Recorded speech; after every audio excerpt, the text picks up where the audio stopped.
Në hyrje të Kaçanikut u hap fabrika për prodhimin e ambalazheve fleksibile plastike Kivo.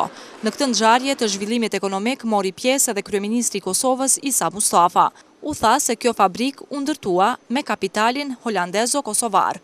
Përfaqësuesi i Kivos, Visa Ramajli, tha se deri më tani fabrika ka punësuar 55 punëtor, disa prej tyre i kanë përfunduar edhe trajnimet e duhura në Holand. Meqense projekti kërkonte më shumë fonde se sa VM3 mund të siguronte, ne kërkuam ndihmë nga qeveria holandeze dhe programi i subvencioneve PSI. Në konkursin e shpallur nga ky program, projekti ynë u shpall fitues dhe kjo i dha dritën e gjelbërt investimeve që sot ne po inaugurojmë. Në realizim të projektit u angazhuan mbi 30 kompani vendore, 4 kompani të huaja. Deri në përfundim të këtij projekti u investuan mbi 5 milion euro, duke përfshirë edhe blerjen e makinerisë së re të printimit, e cila është makineri e avancuar dhe e cila na mundson që të jemi konkurrent në tregun evropian.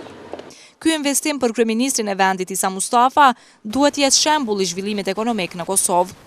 Është një argument se njerëzit që kanë iniciativë, që kanë të fyeshur, që komunikojnë me njerëz në Evropë, mund të bëjnë punë shumë të mira, mund të sjellin projekte të mira, dhe po ashtu mund të thonë të vërtetën për Kosovën, se këtu ka një ambient në cilin mund të investohet, ka një ambient të mirë të biznisit që do të bëjmë edhe më të mirë së bashku me juve që jeni sot këtu dhe që kanë investuar në Kosovë, dhe ka një ambient i cili do të pasurohet edhe me investime tjera që do të jenë investime përcjellë që ka arsi këtyre që po vinë dhe kanë ardhur në Kosovë.